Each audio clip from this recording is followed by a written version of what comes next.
सुप्रभात मेरे प्यारे किशोर एवं किशोरियों, घोष सर फिजिक्स चैनल में आपका स्वागत है।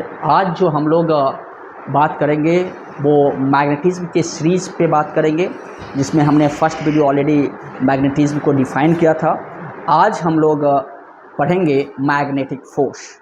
तो आज क्लास 12th के लिए जो हमारा टॉपिक है क्लास 12th या आप कहिए नीट है ना एंड जेई, ये तीनों में एक काम आता है। तो जो टॉपिक है हमारा आज का चैप्टर मैग्नेटिज्म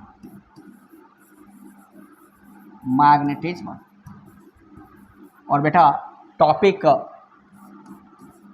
जो हम देखेंगे वो है magnetic force.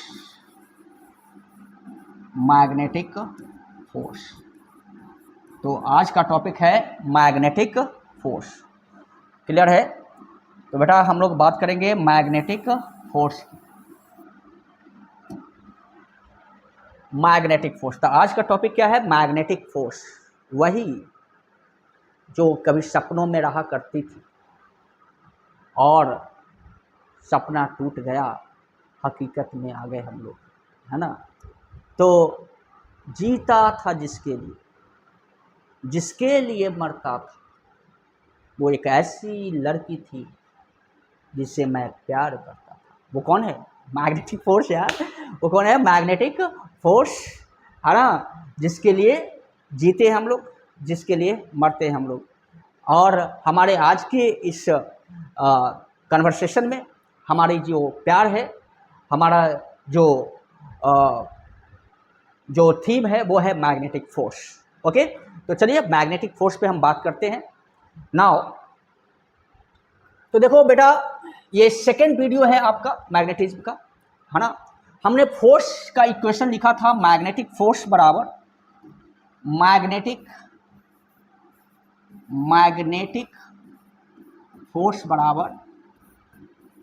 Magnetic force F बराबर क्या पढ़ा था हमने? Q V क्रॉस B, ये पढ़ा था हमने, है ना। याद होगा आपको फर्स्ट वीडियो में Q V क्रॉस B कि किसी मैग्नेटिक फील्ड में यहाँ ऑलरेडी चुड़ैल का माहौल है, जो अदृश्य शक्ति है जिसके लिए हम जीते थे वो कहीं चली गई, चुड़ैल बन गई, है ना बहुआ। तो उसमें आप ये जो चुड़ैल बन गई है मैग्नेटिक फील्ड है B, और इसमें एक चार्ज पार्टिकल Q है जिसको हमने फेंक दिया है।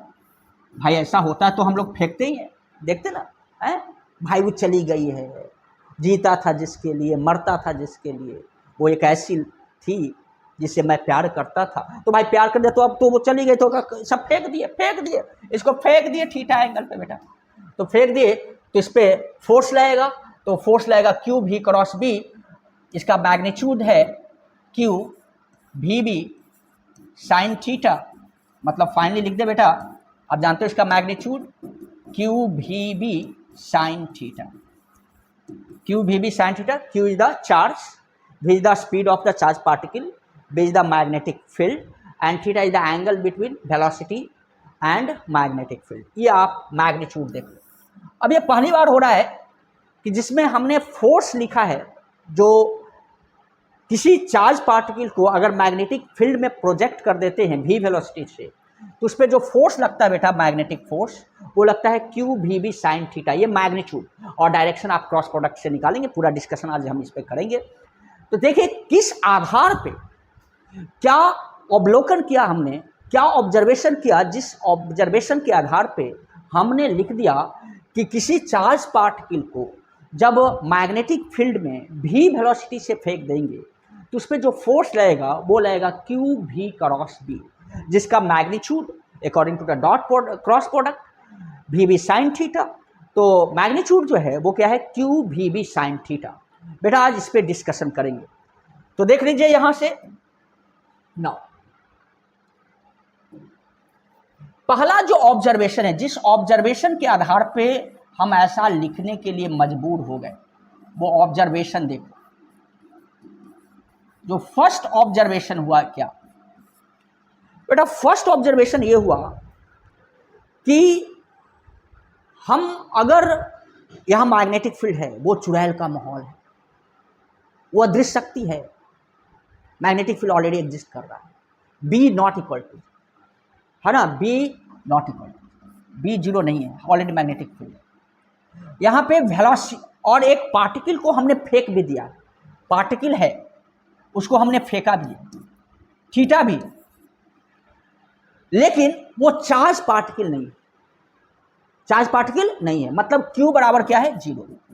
जब Q बराबर जीरो है तो देखते हैं कि उस पर कोई भी असर नहीं हो रहा है, उस पर कोई मैग्नेटिक फोर्स नहीं लगा, मतलब कि Q जीरो है तब उस पर फोर्स जीरो है, V जीरो है माने ऑलरेडी चार्ज पार्टिकल भी है और उसको हम रखे हुए मैग्नेटिक फील्ड उस चुड़ैल वाले माहौल, फिर भी उस पर कुछ नहीं लग रहा है, मतलब उस पर फोर्स जीरो लग रहा है। चार्ज पार्टिकल पे है, हमने फेंक भी दिया है, लेकिन वहां चुड़ैल ही नहीं, बी जीरो, तो पर भी क्या लग रहा है, फोर्स जीरो है। उसके बाद चार्ज पार्टिकल भी है, वेलोसिटी से हमने फेंका भी है, चुड़ैल का माहौल भी है, मैग्नेटिक फील्ड भी है, लेकिन जो थीटा है, फेंकने का जो तरीका है वो 0 डिग्री या 180 डिग्री है। वेलोसिटी और मैग्नेटिक फील्ड के बीच जो बेटा एंगल है ये थीटा जो है वो 0 डिग्री या 180 डिग्री है। तो वैसी स्थिति में भी फोर्स क्या लग रहा है बेटा, जीरो। तो ये जो चार बातें यहां लिख रहा है, या तो Q जीरो, या तो V जीरो, या तो B जीरो, या थीटा बराबर 0 डिग्री या 180 डिग्री, या इसमें से दो चीज, या इसमें से तीनों, या इसमें से चार। अगर कोई ऐसा है तो फोर्स, फाइनल फोर्स का रिजल्ट क्या मिल रहा है बेटा, फोर्स का रिजल्ट फाइनली जीरो मिल रहा है। तो ये शो कर रहा है कि जितने टर्म्स हैं इसमें, Q का, V का, B का और थीटा का, ये टर्म प्रोडक्ट में होना चाहिए। तो पहला जो ऑब्जर्वेशन हुआ बेटा मेरा ये हुआ कि ये चारों चीज प्रोडक्ट में होना चाहिए। तो देखो जो रिजल्ट है उसमें ये चारों चीज जो है आपका प्रोडक्ट में है। कौन कौन, F बराबर Q V B sine theta. देखो ये चारों प्रोडक्ट में है, चाहे ये Q देखिए, V देखिए, B देखिए और थीटा देखिए, साइन थीटा, चूंकि साइन 0 डिग्री 180 डिग्री जीरो होता है, इसलिए भी बी साइन थीटा ये प्रोडक्ट में है। पहला ऑब्जर्वेशन जिसके आधार पे हमें ये लिखने के लिए मजबूर किया कि भाई ऐसा होना चाहिए, ऐसा होना चाहिए। अब साइन थीटा ही क्यों होना चाहिए, क्योंकि साइन 0 डिग्री या साइन 180 डिग्री का वैल्यू जीरो होता है, कॉस नहीं होता है ना, तो इसलिए यहाँ साइन लिखने के लिए मजबूर किया। दूसरी बात जो है वो जरा देखिए, दूसरी बात ये है, सेकेंड ऑब्जर्वेशन अगर बात करें तो सेकेंड ऑब्जर्वेशन में हमको दिख रहा है बेटा कि जो फोर्स मैक्सिमम मिल रहा है, मैक्सिमम फोर्स जो प्राप्त हो रहा है बेटा, वो कब प्राप्त हो रहा है, तो हम लोग पा रहे हैं कि मैक्सिमम फोर्स उस समय मिल रहा है जब किसी मैग्नेटिक फील्ड में, उस चुड़ैल वाले माहौल में, वो जो पहला सीरीज क्या था, सुनसान जंगल था, है ना, और उसमें हम किसी के आने की आहट हो रही थी, और ये चार्ज पार्टिकल को हमने ये मूव किया अगर परपेंडिकुलर, मतलब V और B के बीच का एंगल कितना हो जाए, 90 डिग्री। अगर 90 डिग्री हो जाए बेटा तो F बराबर क्या हो जाएगा, QVB साइन 90 डिग्री, ये मैक्सिमम प्राप्त हुआ।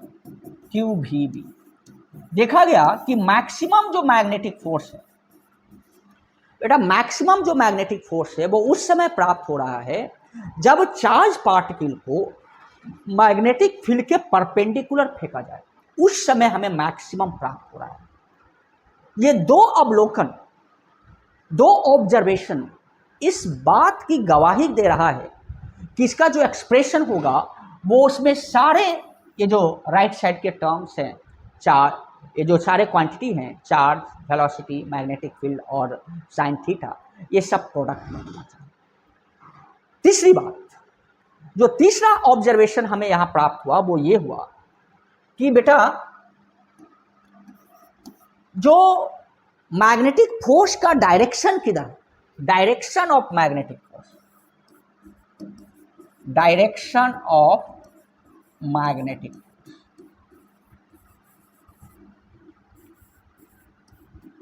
मैग्नेटिक, बेटा मैग्नेटिक फोर्स का जो डायरेक्शन प्राप्त हुआ वो किधर आया? तो ये देखा गया कि मैग्नेटिक फोर्स का जो डायरेक्शन है वो तो V क्रॉस B से प्राप्त हो रहा है, क्रॉस प्रोडक्ट से प्राप्त हो रहा है। किससे प्राप्त हो रहा है? क्रॉस प्रोडक्ट से, V क्रॉस B। और वो भी कौन सा? आपको पता है क्रॉस प्रोडक्ट में right hand thumb rules, right hand thumb rule से प्राप्त हो रहा है। ये V क्रॉस B में जो राइट हैंड थंब रूल है यही बेटा है ना, ये तो आपको पता है। राइट हैंड थंब रूल या स्क्रू रूल भी कह सकते हो। ये घुमाना है ना, ए से बी की ओर, खुल रहा है कि बंद हो रहा है, खुल रहा है कि खुल रहा है तो ऊपर, बंद हो रहा है नीचे। तो ये डायरेक्शन जो है स्क्रू रूल, या क्या कहते हैं इसको, स्क्रू रूल, इससे प्राप्त हो रहा है।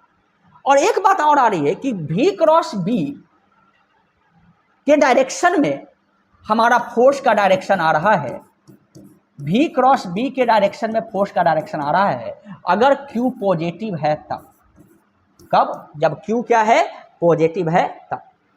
अगर Q निगेटिव है बेटा, अगर Q निगेटिव है, Q निगेटिव है तब जो है F का डायरेक्शन V क्रॉस B के डायरेक्शन के जस्ट अपोजिट आ रहा है। इसका मतलब V क्रॉस B के डायरेक्शन के जस्ट अपोजिट आ रहा है। इसका मतलब कि ये क्रॉस प्रोडक्ट से प्राप्त हो रहा है। क्या हो रहा है? क्रॉस प्रोडक्ट से प्राप्त हो रहा है, और ये क्रॉस प्रोडक्ट में V क्रॉस B से आ रहा है।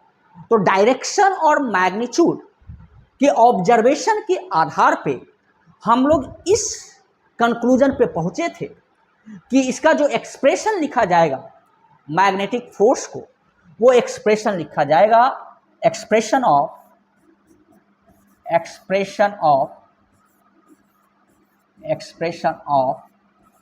Magnetic force act on charged particle projected in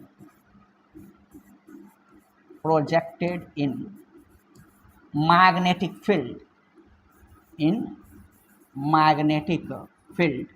बेटा यहां जो आया है वो ये आया है कि F बराबर Q V cross B, F बराबर Q V क्रॉस B, ये है हमारा बेटा ये रिजल्ट। ये तीन ऑब्जर्वेशन के आधार पे हम इस नतीजे पे पहुंचे हैं कि अगर मैग्नेटिक फोर्स के एक्सप्रेशन को मैथमेटिक्स में एक्सप्रेस किया जाए मैग्नीट्यूड और डायरेक्शन दोनों के साथ, तो हम ये एक्सप्रेशन लिख सकते हैं जिसमें ये सारे अवलोकन निहित है। F बराबर Q V क्रॉस B, जो मैग्नीट्यूड को भी बता रहा है और डायरेक्शन को भी बता रहा है। क्लियर? मैग्नीट्यूड क्या बता रहा है ये हम लोग यहाँ पे ऑलरेडी डील कर चुके हैं कि मैग्नीट्यूड बता रहा है, क्लियर, कि F बराबर Q V B sine theta, और डायरेक्शन जो बता रहा है, ओके, मैग्नीट्यूड बेटा बता रहा है Q V B sine theta, और डायरेक्शन जो बता रहा है यहाँ से, डायरेक्शन जो बता रहा है वो साफ साफ दिख रहा है कि अगर Q पॉजिटिव है तो V क्रॉस B के डायरेक्शन में, अगर Q निगेटिव है तो V क्रॉस B के जस्ट अपोजिट डायरेक्शन में। तो ये चीज़ हम लोगों ने क्लियर कर लिया। आगे हम बात करते हैं बेटा यहाँ से कि Fleming left hand thumb rule. ये Fleming left hand thumb rule जो है क्या है? ये सिर्फ डायरेक्शन ऑफ मैग्नेटिक फोर्स को बताएगा। क्या बताएगा? जो आप एक तो क्रॉस प्रोडक्ट से आप बना सकते हैं बेसिक तरीके से राइट हैंड थंब रूल से, है ना, जो अभी हमने दिखाया राइट हैंड थंब रूल या स्क्रू रूल से, और दूसरा है Fleming left hand thumb rule. तो वो समझना है पहले कि डायरेक्शन ऑफ मैग्नेटिक फोर्स के लिए फ्लेमिंग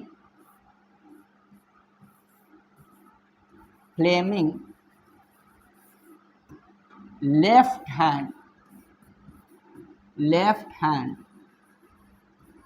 थंब रूल क्या है बेटा? थंब रूल देखो, Fleming left hand thumb rule क्या है, इसको समझना जरूरी है। ये पहले समझ लीजिए बेटा। ये देखो आपका लेफ्ट हैंड है ना, ये लेफ्ट हैंड। अगर लेफ्ट हैंड से कोई आशीर्वाद दे रहा तो समझो कि वो आपको आशीर्वाद नहीं, वो आपका भला नहीं, वो आपका बुरा चाह रहा है। अगर लेफ्ट हैंड से आशीर्वाद जनरली है ना, इसलिए कुछ लोग ऐसे उठा के आशीर्वाद देते हैं, माने भला भी करेंगे और बुरा भी करेंगे, है ना। तो भाई ये समझ लीजिए कि लेफ्ट हैंड से आशीर्वाद दे रहा है तो वो सही नहीं है ना। आशीर्वाद देने के लिए राइट हैंड आपका काफ़ी है, ठीक है। तो लेफ्ट हैंड है। अब इस लेफ्ट हैंड में 3 फिंगर आप देख लीजिए, है ना। ये कौन है? ये आपका 4 फिंगर है, ये मिडिल फिंगर है और ये थंब है। कौन है ये? 4 फिंगर है ना, मिडिल फिंगर एंड थंब। अब देखिए, आशीर्वाद देने के बाद आपने गन तान दिया, 4 फिंगर, मिडिल फिंगर और थंब। इसको देखो, ये क्या है?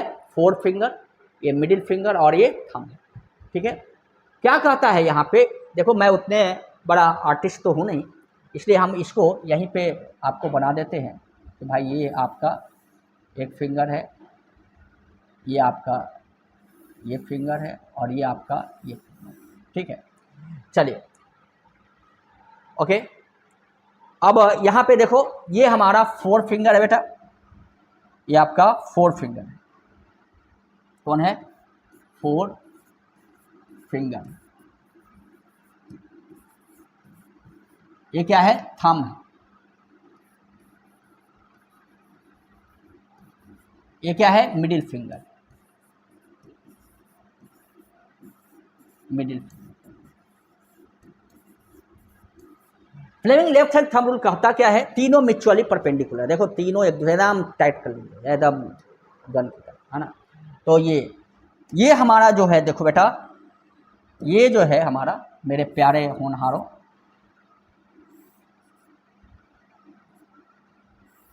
चलिए, कहता है कि 4 finger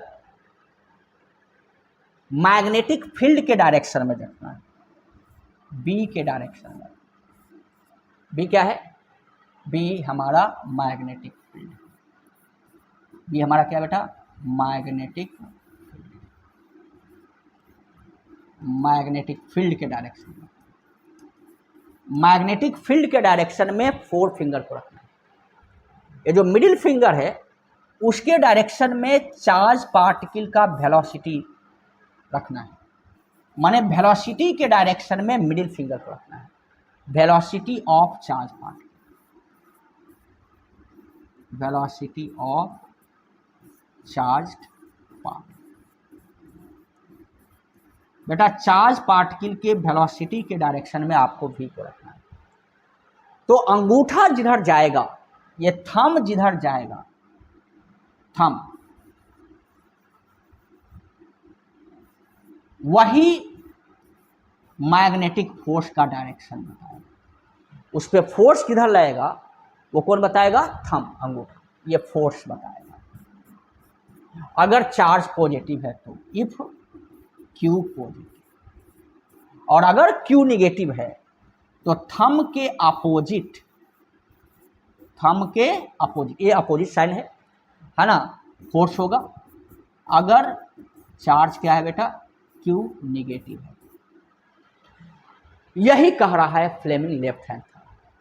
Fleming left hand thumb rule कह रहा है कि take the left hand and stretch the fingers such as 4 finger, middle finger and thumb becomes perpendicular to each other।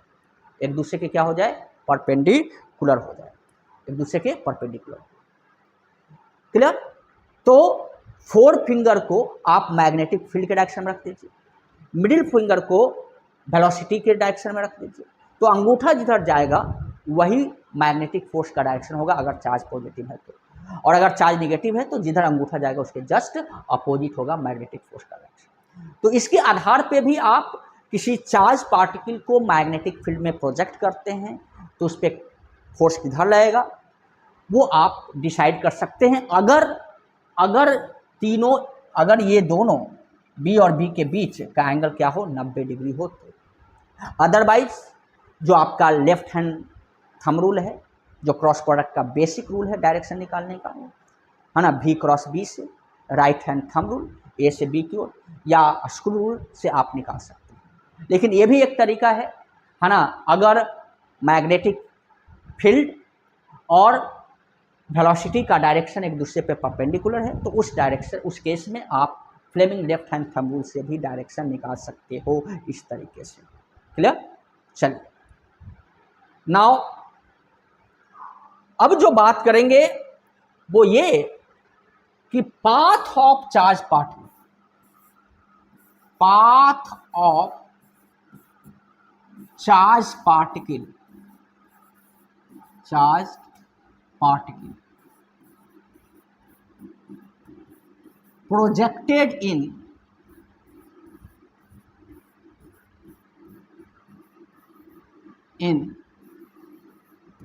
uniform magnetic field, uniform magnetic field।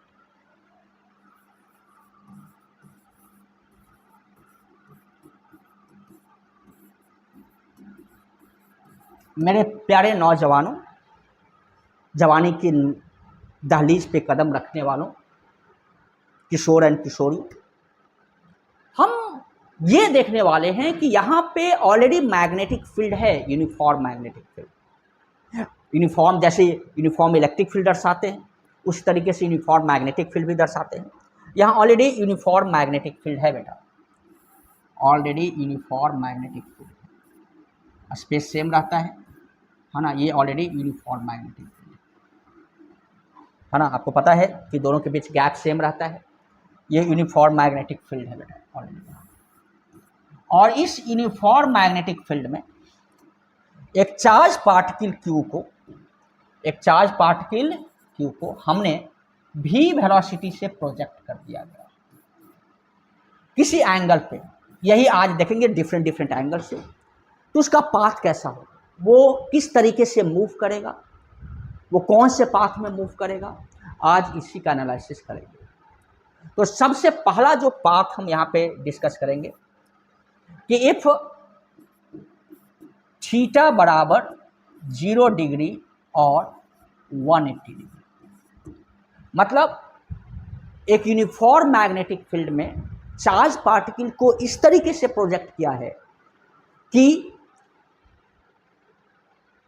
Velocity और magnetic field के बीच का जो बेटा ये एंगल है, ये एंगल अगर 0 degree या 180 डिग्री हो जाए, 0 डिग्री या 180 डिग्री हो जाए, तो उसका पाथ कैसा, इसी को डिस्कशन आज करेंगे।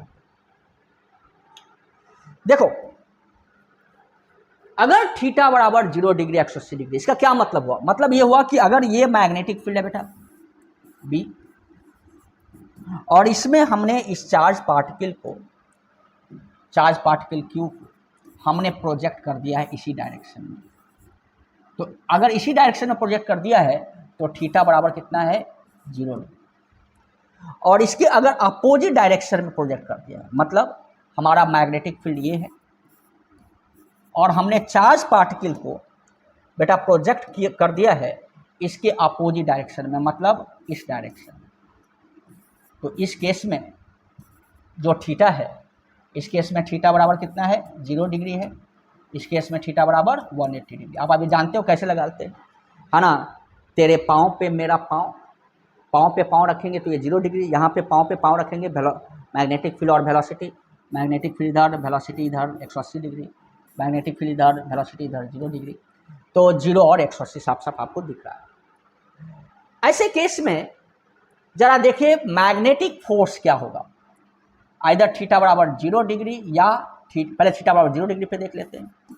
F बराबर QVB साइन 0 डिग्री बेटा, QVB sine 0 degree. Sine 0 degree का वैल्यू क्या होता है, 0 होता है। तो F बराबर QVB साइन 0 डिग्री बराबर 0, मतलब F बराबर बेटा 0, मतलब यहाँ से साफ साफ दिख रहा है कि अगर थीटा बराबर 0 डिग्री है तो no magnetic force act on the charge particle. Charge particle पे कोई मैग्नेटिक फोर्स एक्ट नहीं हो रहा है, कोई मैग्नेटिक फोर्स एक्ट नहीं हो रहा है इस चार्ज पार्टिकल पे। जीता था जिसके लिए मरता था, एक ऐसी लड़की थी जिसे मैं प्यार करता था। देखो बेटा, है ना, ये समझ में आया? चलिए, ये समझ में आ गया आपको कि हम तो इसी के लिए जीते हैं और मरते भी हैं ना। चलिए, तो ये तो करके ही रहेंगे, है ना, आपको फिजिक्स सिखा के ही रहेंगे। चलिए, तो जीते हैं इसके ही लिए, मरते हैं इसके ही। चलो, तो F बराबर 0। अब अगर मतलब नो मैग्नेटिक फोर्स एक्ट, अगर मैग्नेटिक फोर्स एक्ट नहीं हो रहा है, चलिए बी केस में अगर हमारा थीटा बराबर बेटा 180 डिग्री, तो F बराबर क्या हो जाएगा? क्यू भी बी साइन 180, और साइन 180 का वैल्यू भी क्या होता है? क्यू भी साइन 180 डिग्री भी 0 होता है, इसलिए F बराबर 0। इस केस में भी मैग्नेटिक फोर्स नहीं आता, चाहे आप ये मैग्नेटिक फील्ड है और आपने चार्ज को पीछे फेंक दिया, मैंने थीटा बराबर 0, नो मैग्नेटिक फोर्स आता। अगर ये मैग्नेटिक फील्ड इधर है और हमने चार्ज पार्टिकल को उधर फेंक दिया, नो मैग्नेटिक, तो क्या होगा बेटा? और कोई फील्ड है नहीं, यहाँ ग्रेविटेशनल फील्ड की बात नहीं कर रहे, यहाँ हम पूरे रीजन में सिर्फ चुड़ैल की बात, जो छोड़ के चले गई किसी की को, वो चुड़ैल, वो हमारी अदृश्य शक्ति, वो मैग्नेटिक फील्ड, इस पे कोई इफेक्ट नहीं डालेगा, इस पे अपना कोई प्रभाव नहीं डालेगा, कोई मैग्नेटिक फोर्स एक्ट नहीं करेगा। अब जब बेटा कोई मैग्नेटिक फोर्स नहीं एक्ट करेगा तो भाई इसको हम सीधे फेंके हैं ऐसे या ऐसे, तो भाई ये सीधे ही जाएगा, ये सीधे जाएगा। अगर इधर फेंके तो इधर जाएगा, इधर फेंके है इधर जाएगा, जब तक वो मैग्नेटिक फील्ड है, जहाँ तक वो मैग्नेटिक फील्ड, क्योंकि यहाँ ग्रेविटेशनल फील्ड की चर्चा नहीं करते, इस रीजन में सिर्फ मैग्नेटिक फील्ड है। तो साफ साफ दिख रहा है कि path of the charge particle, path of charge particle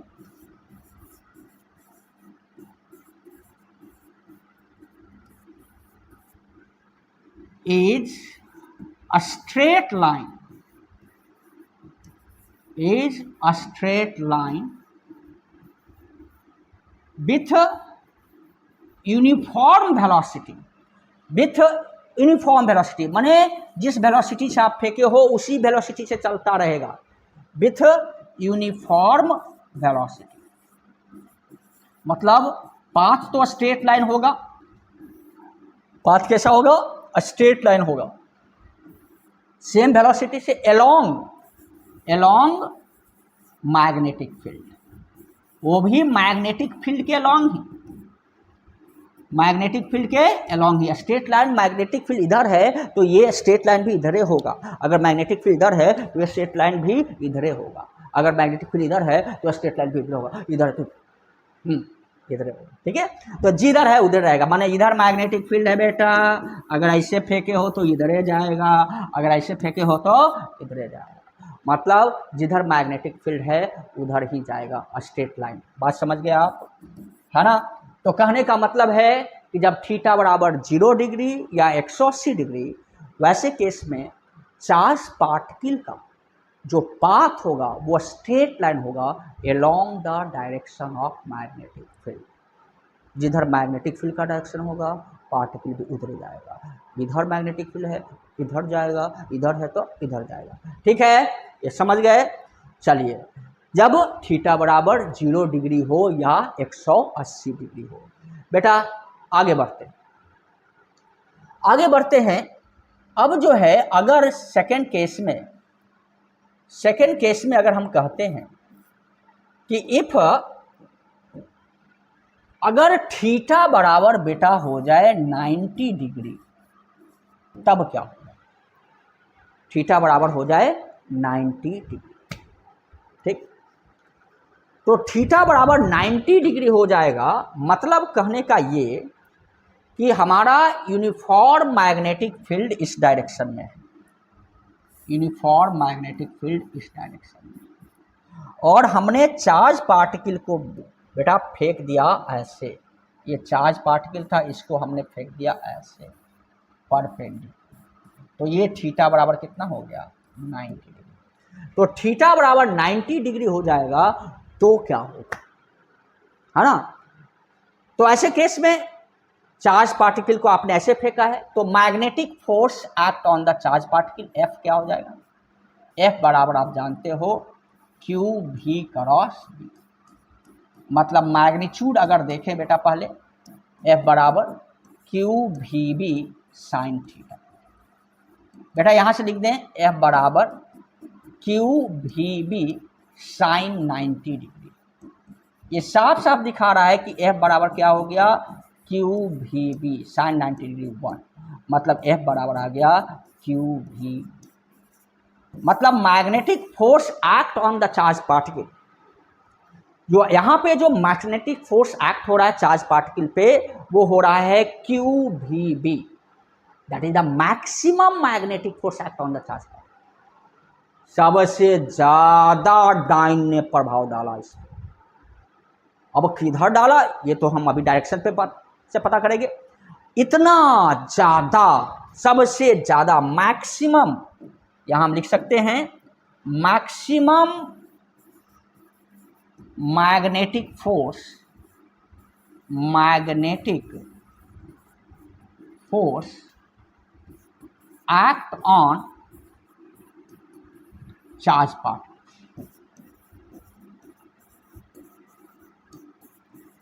charge particle पे मैक्सिमम मैग्नेटिक फोर्स एक्ट हुआ। मैक्सिमम मैग्नेटिक फोर्स बेटा यहां पे एक्ट हुआ है इस चार्ज पार्टिकल पे। अब इसका डाटा तो ये है, वैल्यू ये है, लेकिन इस केस में ये फोर्स किस डायरेक्शन में लग रहा है और फाइनली ये चार्ज पार्टिकल किस पाथ में चलने के लिए मजबूर है, वो यहाँ पे हम डिस्कस करेंगे कि इसका पाथ क्या होगा, क्योंकि हमारा टॉपिक है path of charge particle decide करना। तो देखिए भाई, जरा डायरेक्शन देख लेते हैं। चूंकि 90 डिग्री है तो हम अपना Fleming left hand thumb rule से भी इस्तेमाल कर सकते हैं। मान लीजिए अकॉर्डिंग टू डायग्राम आप देखो मैग्नेटिक फील्ड इस डायरेक्शन में, मैग्नेटिक फील्ड बेटा इस डायरेक्शन में है ना, और वेलोसिटी किस डायरेक्शन में, तो बेटा वेलोसिटी इसके परपेंडिकुलर है, इधर ये 90 डिग्री ऐसे, है ना। तो फोर्स किधर लग रहा, फोर्स देखो ये ठक, माने बोर्ड के अंदर जा रहा, अंदर जा रहा, है ना। मतलब हम फेंके थे ऐसे, तो ये ऊपर नहीं जा रहा है, ये इसको ऐसे इधर तीर रहा है, कोई इधर तीर रहा है, ऐसे ऐसे तीर रहा है, इस डायरेक्शन में तीर रहा है। कैसे तीर रहा है, इस अंगूठा के डायरेक्शन में तीर रहा है। तो ये किधर जाएगा, ये बोर्डवा के अंदर घुसेगा। अब अंदर घुसा देते हैं इसको, है ना, अब समझ रहे हैं, है ना। इसको हम अंदर, अंदर गया, ये अंदर बोर्डवा के। अब जैसे ही ये अंदर गया बेटा, ये ऐसे था, ये हल्का सा ऐसे होगा, तो ये फोर्सवा भी ऐसे होगा, फोर्स ये भी टिल्ट करेगा, तो फोर्सवा और टिल्ट करेगा। अब ये ऐसे करेगा तो ये और टिल्ट होगा। तो मतलब कि इसी प्लेन में ये जो है ऐसे करेगा, ऐसे माने यही पाथ जो है इसको ऐसे घुमा देगा। अब मेरा हाथवा ना टूट जाए, ऐसे करेगा तो टूट ही जाएगा, ऐसे से कर रहा है। मतलब यहाँ से ऐसे था, ये ऐसे इसी पाथ पे क्या हुआ, ये ऐसे करके ऐसे करके मतलब ये सर्कल में मूव कर लेगा बेटा, सर्कुलर पाथ हो जाएगा। और इसको सर्कुलर पाथ में जो मूव करवा रहा है ये मैग्नेटिक फोर्स है बेटा, ये मैग्नेटिक फोर्स है। ये जो एफ है, एफ या एफ भी लिख सकते हैं, है ना। क्योंकि प्रत्येक इंस्टेंट यहाँ ऐसे था तो इधर फोर्स लगा, ऐसे गया तो और इधर लगा, मतलब हमेशा इसके 90 डिग्री है। देखो वेलोसिटी और इसके बीच का एंगल हमेशा बेटा कितना है, 90 डिग्री है। हमेशा इसके बीच का एंगल कितना है, 90 डिग्री है। तो ये मजबूर हो गया किसमें मूव करने में, सर्कल में मूव करने के लिए मजबूर हो गया। तो हम यहाँ से कह सकते हैं कि पाथ ऑफ चार्ज पार्टिकल जो है वो हमारा सर्कल है। और वो सर्कल किधर बन रहा है, देखो ये भी है, ये भी है, प्लेन ये है ना, और ये कैसे बन रहा है, ये ऐसे इधर प्लेन में, इस प्लेन में बन रहा है ऐसे। हम फेंके थे, ये बी था, ये भी था, हम फेंके थे ऐसे, फोर्स इधर लगा, इधर लगने के लिए मजबूर हो गया ऐसे, और ये इसको इधर इसको मुड़ने का, ये जो इसको आपको पता है सर्कुलर मोशन में ये जो है ये यहाँ पे सेंट्रीपिटल फोर्स का काम कर रहा है। आपको पता है पित्तल, वो पित्तल वाला गाना है ना, वो पित्तल पित्तल है ना, वो पित्तल पित्तल, तो पित्तल, तो ये जो सेंट्रीपिटल है वो सर्कल में, तो पता है ना कि जहाँ पित्तल पित्तल हुआ आप घूमने लगेंगे, नाचने लगेंगे उनके सर्कल में। तो सर्कल में जहाँ पित्तल हुआ तो सर्कल में नाचने के लिए मजबूर हो जाएंगे, क्योंकि यही तो नचाता है पित्तल वाला नचा दिया इसको, सर्कल में मोशन करने के लिए मजबूर करता है। और भी कहा राउंड राउंड, मतलब ऐसे तो ऐसे वाला। देखिए क्या है, भी और बी का प्लेन ये है, तो सर्कल कैसे बन रहा है, ऐसे बन रहा है, इस प्लेन में बन रहा है ना, भी इधर बी इधर भी इधर, तो सर्कल जो है ये मुड़ने के लिए मजबूर हो गया ऐसे, ऐसे मुड़ने के लिए मजबूर, और इसको मजबूर कौन कर रहा है, ये फोर्स जो सेंटर की ओर लग रहा है, ये मैग्नेटिक फोर्स है ना। तो मैग्नेटिक फोर्स इसको सेंटर की ओर मोड़ने के लिए मजबूर कर रहा है, ये है सेंट्रीपिटल फोर्स बेटा, है ना। और सेंट्रीपिटल फोर्स कितना है, QVB, क्लियर है। तो QVB ये हमारा सर्कल में मूव करने के लिए इसे मजबूर कर रहा है। तो हम यहाँ से लिख सकते हैं कि चार्ज पार्टिकल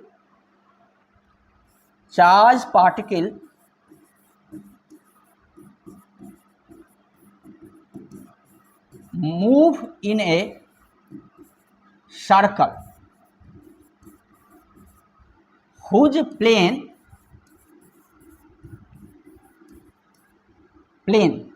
जिसका प्लेन जो है, whose plane is perpendicular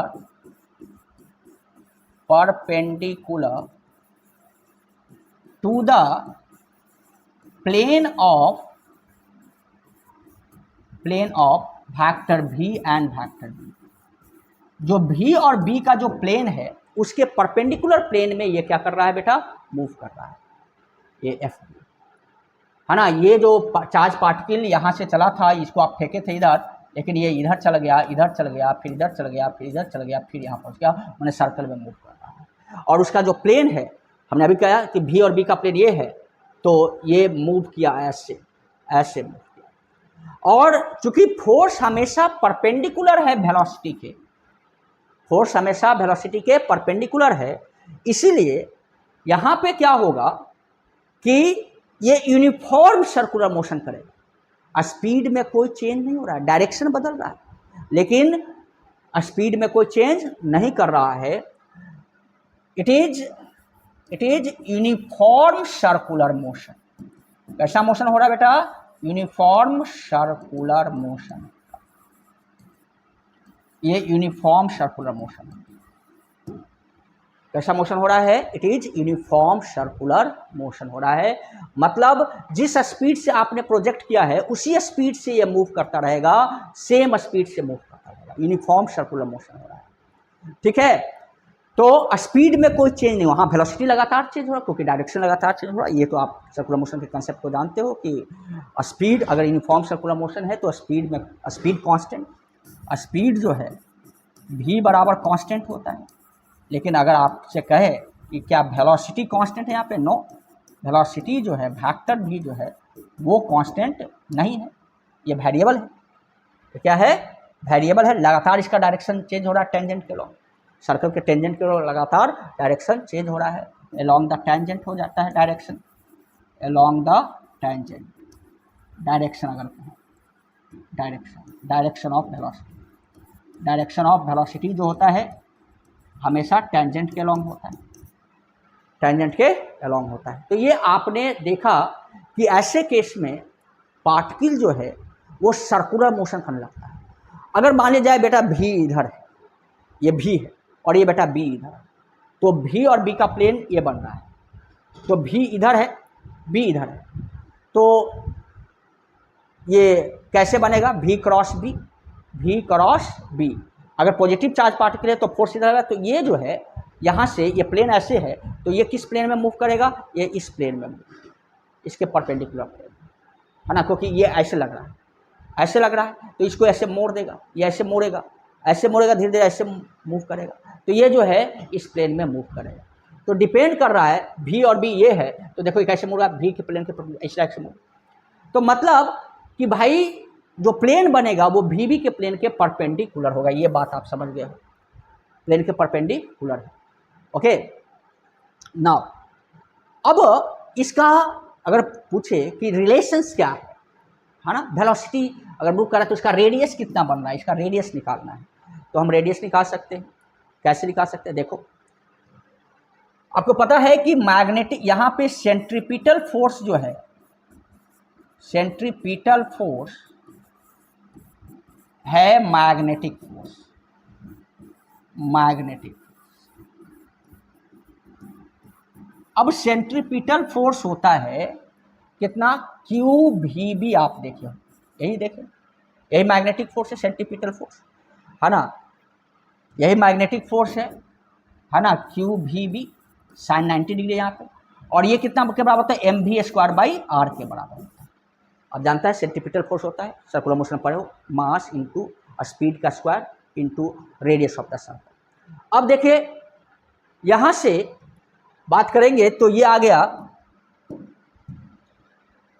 are बराबर एम वी स्क्वायर बटे क्यू भी बी, भी कट गया, इसलिए रेडियस ऑफ सर्कल हम लिख सकते हैं, रेडियस ऑफ सर्कल, जो रेडियस बन रहा है, जो सर्कल बन रहा है उसका रेडियस क्या होगा, जिस सर्कुलर पाथ पे वो मोशन कर रहा है उसका रेडियस हो जाएगा एम भी बटे बेटा क्यू बी, एम भी बटे, दिस इज द एम भी बटे Q B, this is the radius of the circle in which the charge particle will move, है ना। अगर if the charge particle is projected perpendicular to the magnetic field, अगर magnetic field के perpendicular charge particle को फेंकेंगे तो जिस circle में वो मूव करेगा उस सर्कल का रेडियस होगा एम भी बटे Q B, m mass of the charge particle, v is the speed of the charge particle, q is the charge of the charge particle, v is the magnetic field. अब बेटा आगे देखो, अगर आपसे कहता है कि कितना एक सर्कल कंप्लीट करने में टोटल कितना समय लगेगा, that is the time taken, आपसे पूछ रहा है, आपसे पूछ रहा है time period, time period, time period capital T, मतलब time taken to complete one revolution, time taken to complete one revolution, complete one revolution, एक रिवोल्यूशन करने में कितना समय लगेगा, time taken to complete one revolution, एक रिवोल्यूशन करने में कितना समय लगेगा, that is the time period, है ना। या आप कह सकते हैं time taken in one complete circle, है ना, इसी को लिख सकते हैं time taken to complete, time taken in one complete circle, in one complete circle, complete circle, एक कंप्लीट सर्कल करने में कितना समय लगेगा। तो बेटा यहाँ देखो, एक कंप्लीट सर्कल करने में कितना समय लगेगा, क्या हो जाएगा, आप ये आपने क्या लिखा है, बी है, ये आपका भी है, और ये पार्टिकल जो है इस तरीके से मूव कर गया है, ये बेटा ये पार्टिकल इस तरीके से इस सर्कल में मूव कर गया है जिसका रेडियस आर है, और ये सर्कल है, इस सर्कल में आपका मूव कर गया है सेम वेलोसिटी भी से,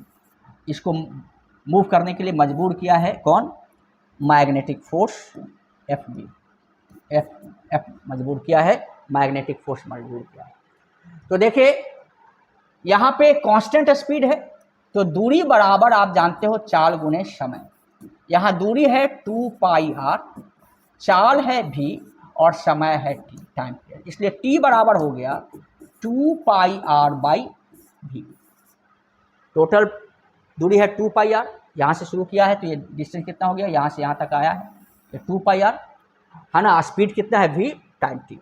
तो यहाँ से देखो क्या हो जाएगा बेटा, यहाँ से हम देखें तो ये हो जाएगा t बराबर 2 पाई, और अभी अभी देखे हो आर का वैल्यू एम भी बटे क्यू बी बटे भी। देखो बेटा भी कट गया यहाँ से, इसलिए यहाँ से आ गया time period in one complete revolution, मैंने टाइम पीरियड आ गया 2 पाई एम बटे क्यू बी, 2 पाई एम बटे Q B, this is the time period. जरा देखिए ये जो टाइम पीरियड है बड़ा अलग चीज दिख रहा है यहाँ पे, ये वेलोसिटी पे डिपेंड नहीं कर रहा है, वेलोसिटी पे डिपेंड है ना, नॉट डिपेंडेंट है ना, नॉट डिपेंड नहीं कर रहा है किस पे, वेलोसिटी पे। माने आप किसी वेलोसिटी से फेंक दो, रेडियस उसका कुछ भी होगा, रेडियस डिपेंड कर रहा है क्योंकि रेडियस है कितना एम भी बटे क्यू बी, वो रेडियस वेलोसिटी पे डिपेंड कर रहा है, रेडियस बड़ा बनेगा, सर्कल बड़ा बनेगा है ना, लेकिन चाहे छोटा रेडियस बने चाहे बड़ा रेडियस बने, अगर मास चार्ज और मैग्नेटिक फील्ड सेम है तो एक कंप्लीट रिवोल्यूशन में जो लगा समय है वो सेम रहेगा, चाहे वेलोसिटी कुछ भी हो, रेडियस बड़ा हो छोटा हो कुछ भी हो, लेकिन समय सेम रहेगा बेटा, 2 पाई एम बटे क्यू। देन ये बहुत ही इंपॉर्टेंट बात है कि वेलोसिटी पे ये चार्ज पार्टिकल का टाइम पीरियड क्या रहेगा, डिपेंड नहीं करेगा, टाइम पीरियड हमेशा सेम रहेगा। देन देखो बेटा फ्रीक्वेंसी, तीसरा है फ्रीक्वेंसी। फ्रीक्वेंसी क्या होता है, एफ, आप जानते हो कि फ्रीक्वेंसी होता है ना, दैट इज कि एक सेकंड में कितना कंप्लीट रिवोल्यूशन किया, number of revolution per second, number of revolution per second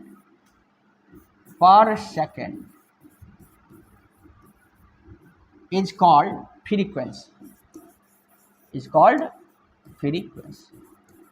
तो एक सेकंड में, या पर यूनिट टाइम भी लिख सकते हो, पर सेकंड या पर यूनिट टाइम है ना, तो उसको हम कहते हैं फ्रीक्वेंसी। और frequency is always reciprocal of time period. आप जानते हो कि फ्रीक्वेंसी जो है वो टाइम पीरियड के क्या होता है बेटा, रेसिप्रोकल होता है। इसलिए यहां से हम लिख सकते हैं कि फ्रीक्वेंसी बराबर हो जाएगा 1/2 पाई एम बटे क्यू बी।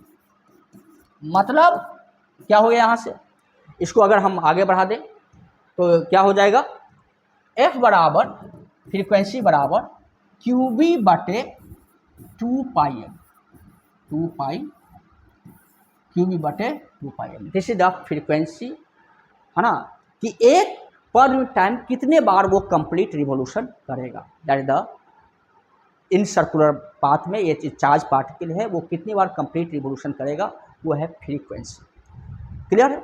तो हमने अभी 3 एंगल पे देखा, एक 0 डिग्री 180 डिग्री पे स्ट्रेट लाइन, 90 डिग्री पे हमने देखा सर्कुलर मोशन कर रहा है जिसका रेडियस कितना होगा, उसको सर्कुलर मोशन कौन करवाएगा, सेंट्रीपिटल फोर्स मैग्नेटिक फोर्स है, उसका समय टाइम पीरियड कितना होगा, फ्रीक्वेंसी क्या होगा, वो निकाल चुके हम लोग। अब अगला केस देखेंगे कि अगर थीटा बराबर, आपका थर्ड केस है कि अगर थीटा बराबर बेटा, ये थीटा बराबर 0 डिग्री 180 डिग्री और 90 डिग्री ना हो, ये तीनों के अलावा कोई दूसरा चीज, कोई भी एंगल, तीनों के अलावा कोई दूसरा एंगल हो, मैं कह रहा हूं कि ये मैग्नेटिक फील्ड है और इसमें जो आप चार्ज पार्टिकल को प्रोजेक्ट किए हो, उसके बीच का जो एंगल है बेटा थीटा, वो ना तो 0 डिग्री है, ना ही 180 डिग्री है और ना 90 डिग्री है। वैसे केस में इसका पाथ कैसा होगा, तो जरा देखिए, ए बराबर होता है Q V B sine theta, है ना, Q V B sign theta. तो ये कन्फर्म है कि यहाँ मैग्नेटिक फोर्स लगेगा।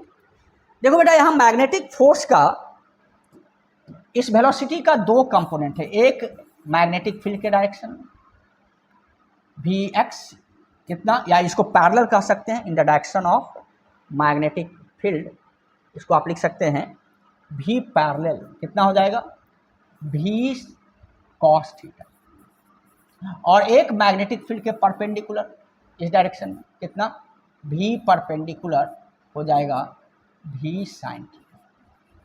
तो बेटा मैग्नेटिक फोर्स का ये वेलोसिटी का दो कंपोनेंट है, ये मैग्नेटिक फील्ड के डायरेक्शन में और एक परपेंडिकुलर के डायरेक्शन में।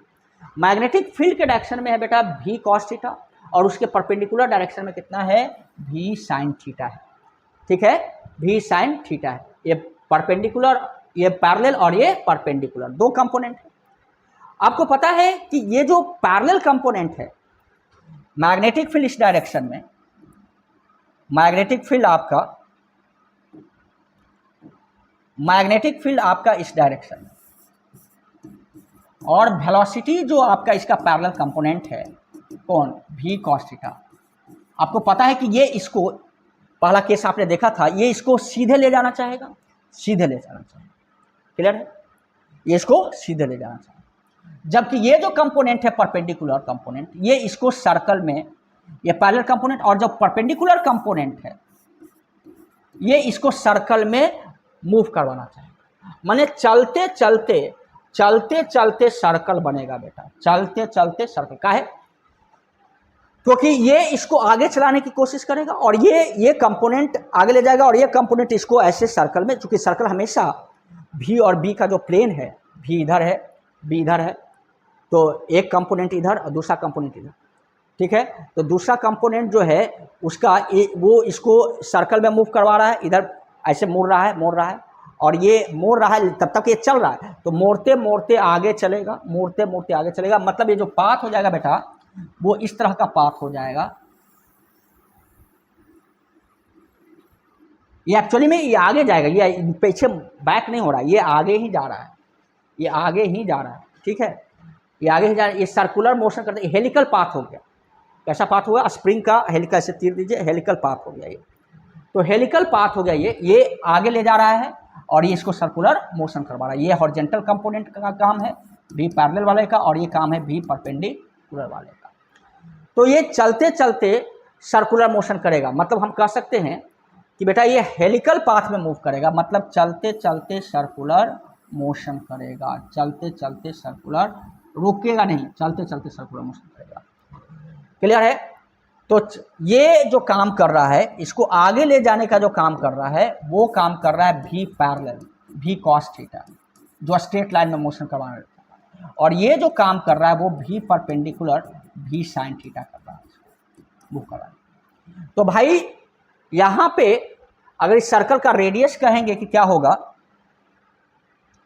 इस सर्कल का रेडियस कहेंगे तो क्या होगा, तो रेडियस इस सर्कल का हो जाएगा रेडियस r, वो क्या हो जाएगा बेटा, रेडियस r हम कहेंगे, r बराबर हो जाएगा, क्या होता है mv बटे qb, लेकिन यहाँ v की जगह ये परपेंडिकुलर वाला कंपोनेंट होगा, तो रेडियस ऑफ सर्कल हो जाएगा m v sin थीटा बटे qb, ये आपका इस सर्कल का रेडियस हो जाएगा।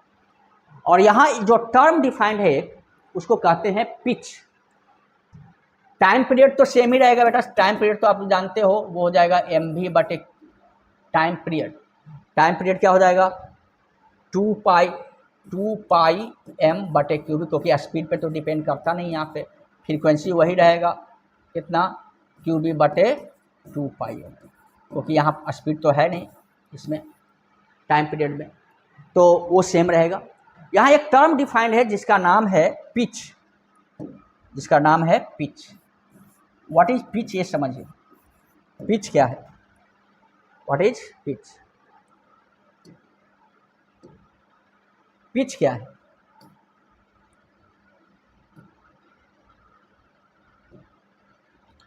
तो देखो बेटा पिच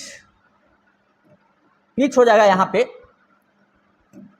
पिच बराबर हो जाएगा, होता क्या pitch, total distance travel by particle along the magnetic field in one complete circle. Distance covered, distance traveled by particle, charge particle, distance traveled by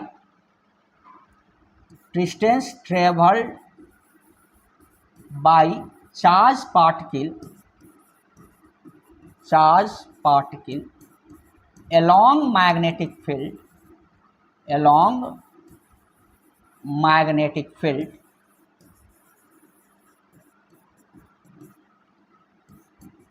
in one complete circle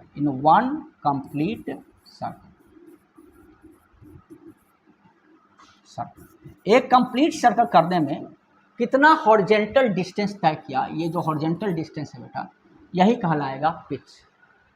actually horizontal distance है, total horizontal distance कितना travel किया, one complete, ये distance कितना cover किया, ये distance एक complete circle में, है ना, यही कहलाएगा पिच। ठीक है, तो ये पिच क्या है, total horizontal distance in one complete circle. तो एक कंप्लीट सर्कल में टोटल हॉरिजेंटल डिस्टेंस कितना ट्रेवल किया वो कहलाएगा पिच। तो देखो हॉरिजेंटल डिस्टेंस को ले जाने के लिए रिस्पॉन्सिबल है v parallel v cos theta, और एक कंप्लीट सर्कल करवाने में जो टाइम लग रहा है वो लग रहा है 2 पाई m/qb। तो भाई s बराबर दूरी गुने समय, तो यही जो पिच है p, पिच बराबर v cos थीटा इंटू 2 पाई m/qb हो जाएगा बेटा। मतलब यहाँ से हम लिख दें कि ये पिच हो जाएगा, दैट इज पिच बराबर हो जाएगा p बराबर 2 pi mv cos theta, 2 pi mv cos theta divided by qb, यही पिच है बेटा। पिच साफ साफ दिख रहा है, 2 पाई mv cos थीटा बटे q, this is the pitch, 2 pi mv cos theta बटे qB, this is the pitch. तो पिच आपका निकल गया 2 पाई mv cos थीटा बटे qB, that is the pitch. Okay, तो ये क्लियर है, 2 pi mv cos theta by QB, that is the pitch. तो इस तरीके से हम लोगों ने आज ये समझा कि अगर किसी चार्ज पार्टिकल को यूनिफॉर्म मैग्नेटिक फील्ड में प्रोजेक्ट कर देते हैं डिफरेंट एंगल से, तो उसका पाथ कैसा होगा, और अगर पाथ होगा तो उससे रिलेटेड जो टर्म है वो टर्म कैसे निकालेंगे। तो आज का लेसन यहीं पे क्लोज करते हैं, और मुझे पूरा विश्वास है कि इस डिस्कशन से आपने मैग्नेटिक फोर्स को समझा है। तो आज का दिन आपके लिए शुभ हो, है ना। जय हिंद।